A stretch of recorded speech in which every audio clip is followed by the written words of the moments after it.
Change your paradigms. You may also want to write, shift your paradigms, one and the same thing.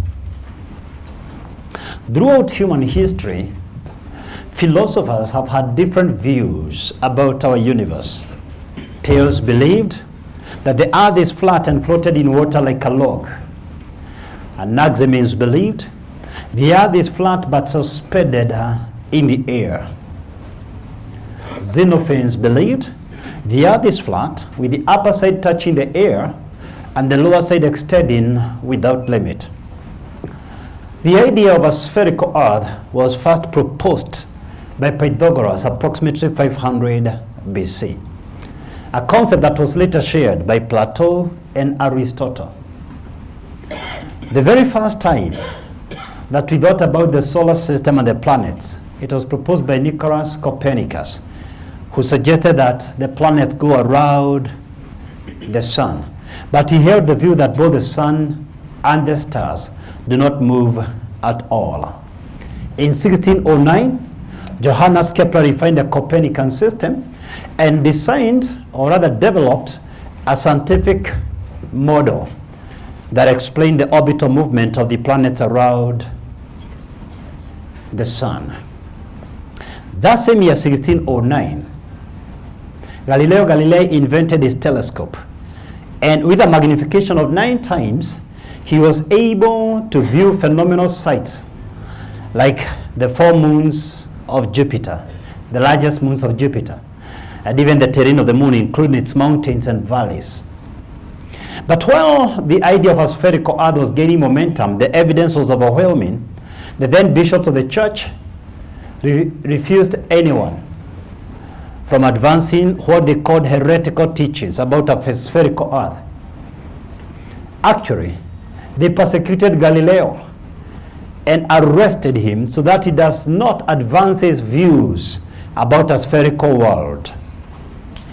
You see, we never see the world as it is. We see the world as our instruments can allow. We never see the universe as it is. We see the universe as our instruments can allow. We see the universe as our lenses can allow. I want to ask you the question: how strong is the magnification of your lenses? You don't see the world as it is. You see the world as you are.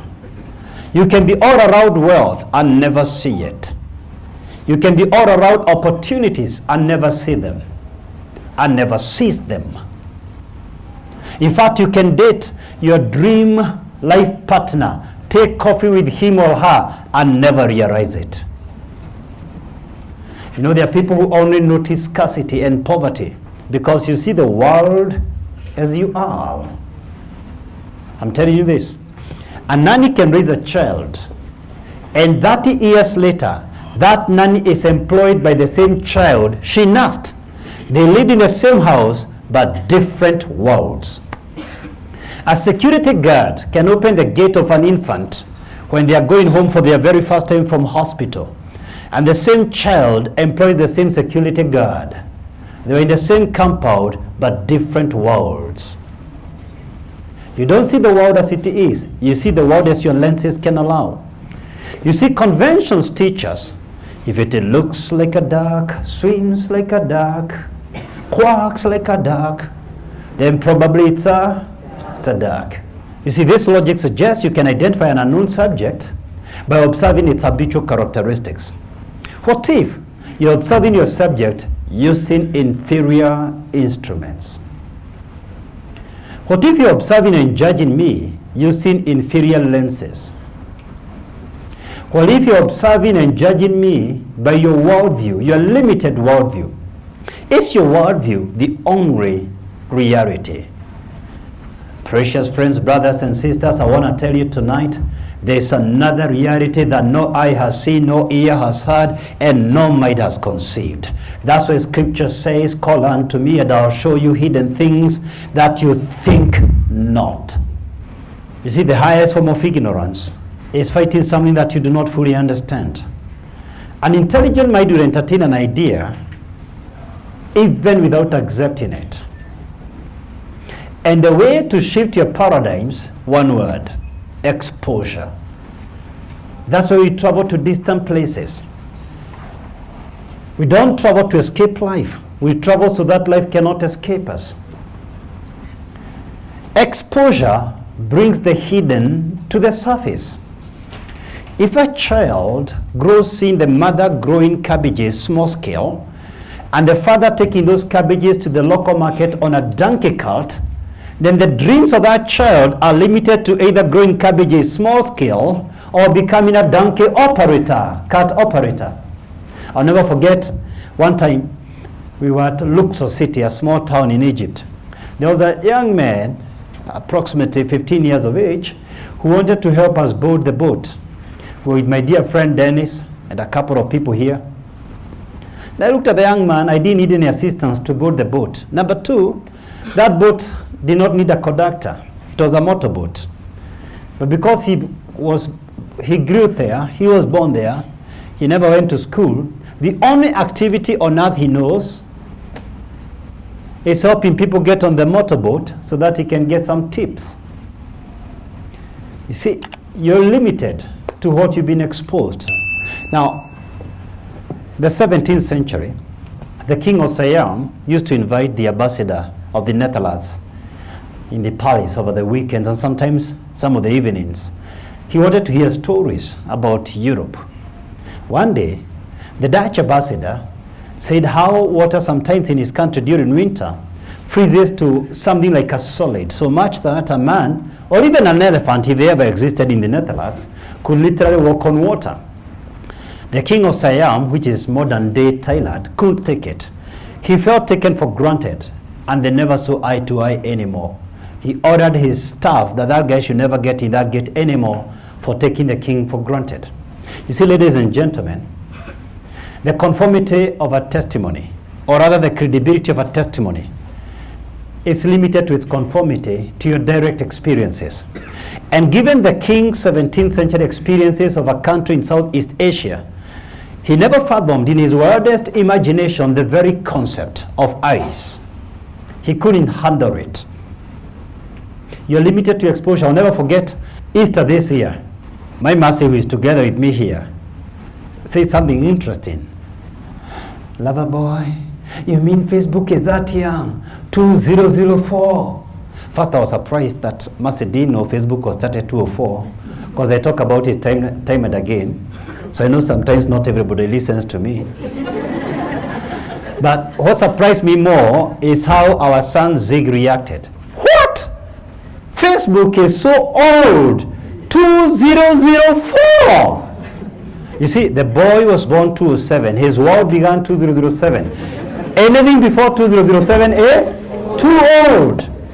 I don't know whether your children are like my children, because the last 20 years there has been a phenomenal change in technology, so much that my own two children think I was born slightly after the days of the dinosaur. I still think I'm young. They think I'm almost expiring. But if you look at what has happened the last 20 years, the world has almost been the same for so long. Something phenomenal has happened, and we live in different worlds with them. Let me tell you this, all of us have biases. Some of them are universal. For example, whether you're conscious or not, we tend to trust tall people than shorter people. It's a natural. By the way, if you don't believe it, just go to a strange neighborhood. Go to a strange neighborhood, and if you're lost and you meet some boys playing football as they traditionally do in Kenya, you're likely to ask the tallest kid in the team the direction. That boy could be the dumbest kid in the team.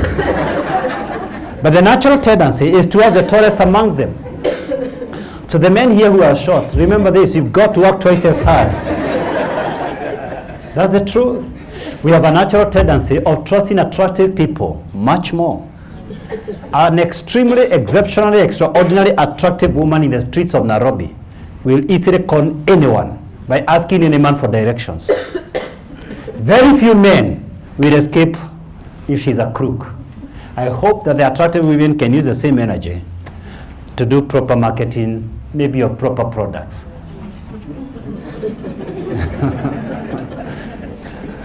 The average African has a natural tendency of trusting white men than our black people.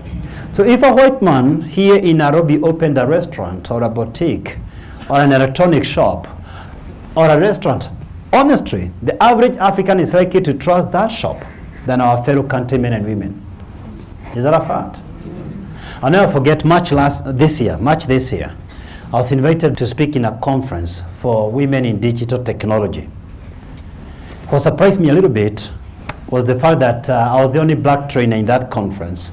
All the other trainers were of Caucasian origin. I have no doubt in my mind that all the other trainers were very qualified. However, during tea break, I interacted with a couple of women, and 3 of them separately asked me, "We hope you're staying the whole day," because I was opening the conference. I was the keynote address speaker.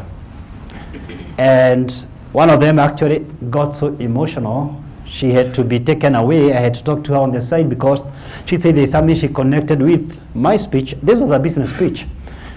And some of the mistakes she had done, she was able to connect with that. And she was saying, "Look, I wish you continue. The only reason is this. You can customize the message. You are putting it in our local context." And let me tell you this. While we invite these people to do jobs right here, they will never invite you to do jobs right there. And that's why Africans, we need to start celebrating our very own. It is time you start supporting our own restaurants and boutiques and supermarkets. That's the reality. And you'll only know this when you begin to travel. When you start seeing the destitute and the homeless among the whites. You know, Africans thought that the white man cannot die until they went for World War II. The biggest mistake the British made was to invite us for World War II. And then they realized, oh my God, these fellows are human beings. They came back and immediately brought a revolution all over Africa that led to independence. We got independence because of exposure. They had a different view of the same person. You see, we come in this world with no beliefs or convictions or perspectives or opinions. Our well-intended parents and teachers, especially teachers of early childhood, simply indoctrinated us with a set of beliefs and views and perspectives and convictions, which largely formed our early frame of reference. Regrettably, for most of us to date, we have never changed from there. So if you're raised in a hostile environment, you struggle loving others. If you never grew up with courtesy words like please, excuse me, thank you. You know, the husbands and wives who only call each other at home, where? They never had anyone near them saying, honey, darling. And those words can't come from their lips, especially guys from Chuka, you know what I'm saying? Sorry, at a light note. And Kisi, and Muranga. Yeah. We need to congratulate our men from Nyanza. Luo Nyanza, not Kisi Nyanza. Luo Nyanza.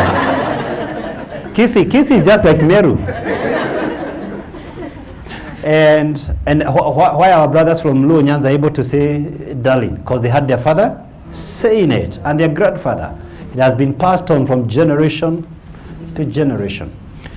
It is time we begin to challenge our realities, because your reality may not be the only reality. I think the most basic reality we all know is the law of gravity. We can't dispute with that. And if there is anyone who is going to argue against that law, immediately I'm through this message, please climb at the top of Brilliant Towers, jump at University Way, and before you hit those vehicles there, you will know there's a law pulling you, called the law of gravity. But is that the only reality? If that were the only reality, please explain to me how a 575-ton, fully loaded A380 is able to get airborne. It is because there's a higher reality, the law of aerodynamics. So long as you don't understand higher laws, you'll always be a subject of lower laws. And my assignment tonight is to help you see life from a higher dimension. And this takes me to our second lesson tonight. Be a student of life. Have you been blessed by this video? Please like and share with family, friends, and colleagues. Great people are either sources of light or they are mirrors that reflect the light. Be a channel of blessings to others. And hit the subscribe button to enjoy thousands of my videos free of charge.